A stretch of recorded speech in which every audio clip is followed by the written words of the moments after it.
Hello, everyone, and welcome back to Soul Stained Ink. My name is Beth, and today I want to play a game. You see, I just finished reading a book that I had a lot of fun listening to on audio, and I thought, instead of just doing a regular book review, how about I have some fun with my friends? So here's the game. I'm going to give you a set of 3 clues, and then hopefully you will come up with the correct book, or at least the correct series, because this is a sequel to the first book. It is part of a series. The first clue is that it is a fantasy series. The second clue is that the main characters, there are 2 of them, one of whom has been dead far longer than their partner has been alive. And number 3 is it is not set in the United States. 3.5 is that it is set in an actual real world place. It is not a fake or alternate reality. It is not a parallel universe. It is not a different world. It is somewhere in our reality. You think you know what it is? You have approximately 30 seconds of an intro video, and however long you want to take to pause the video to think about it, to figure out what it is. If you would like to log your guesses in down below, go ahead and do that now, and I'll come back in just a second to tell you what it is.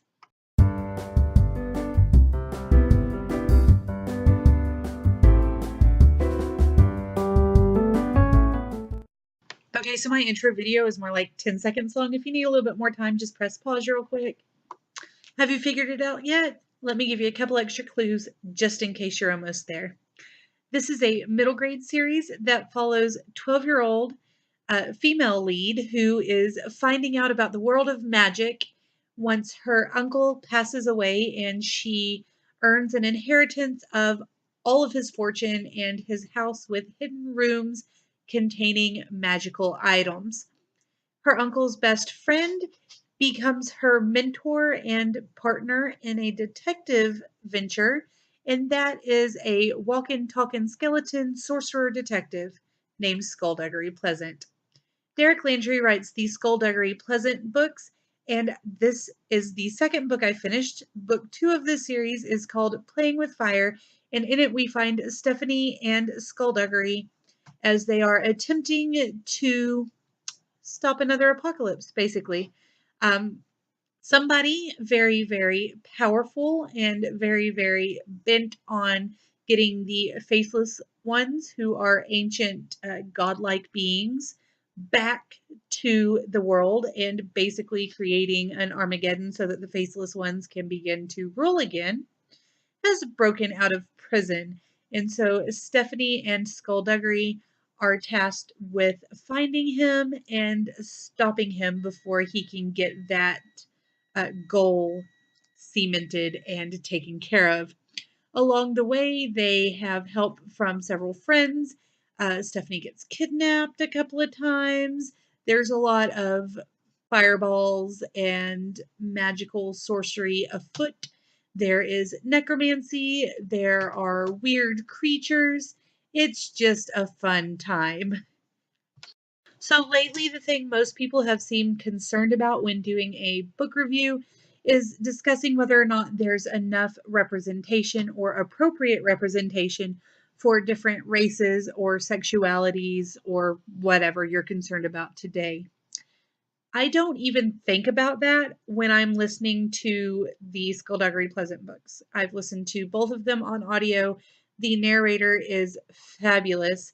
And in this one, not only did he have British and Irish accents to work with, but he also did a Texas accent that was so spot on that I was both insulted and impressed, because I am from Texas, and that southern drawl he had going on was most definitely a kind of Midwest Texas drawl. It was spot on.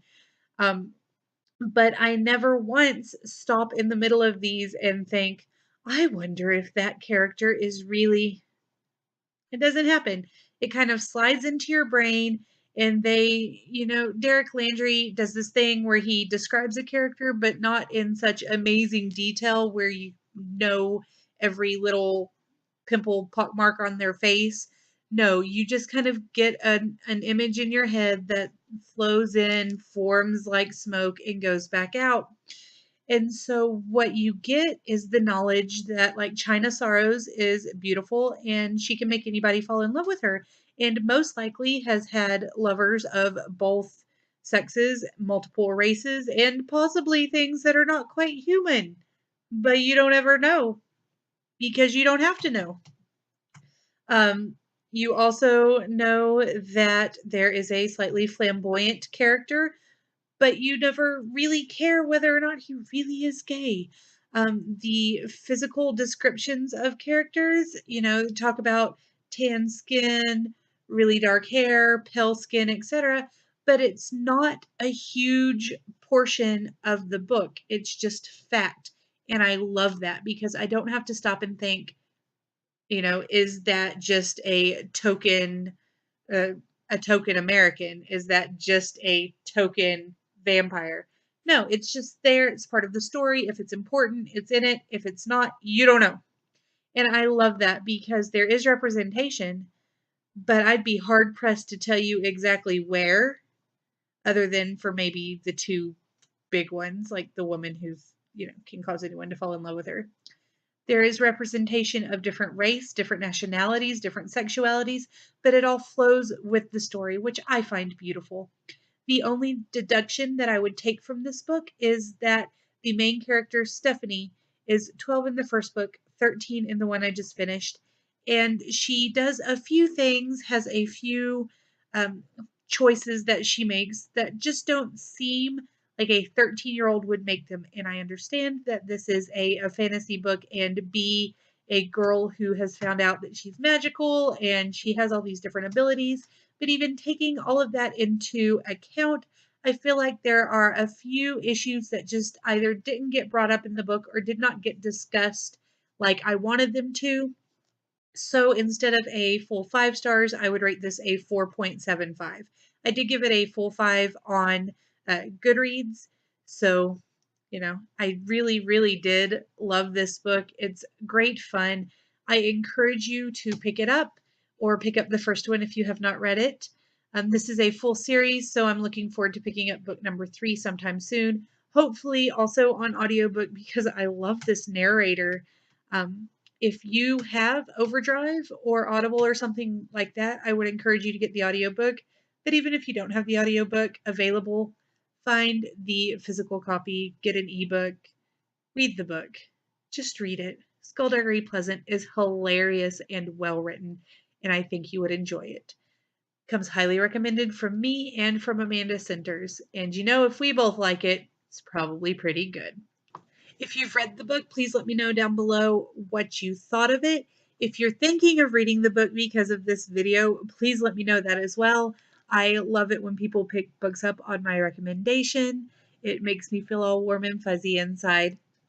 And please also don't forget to give me a big thumbs up if you like the video. Subscribe if you're new. We'd love to see you stick around.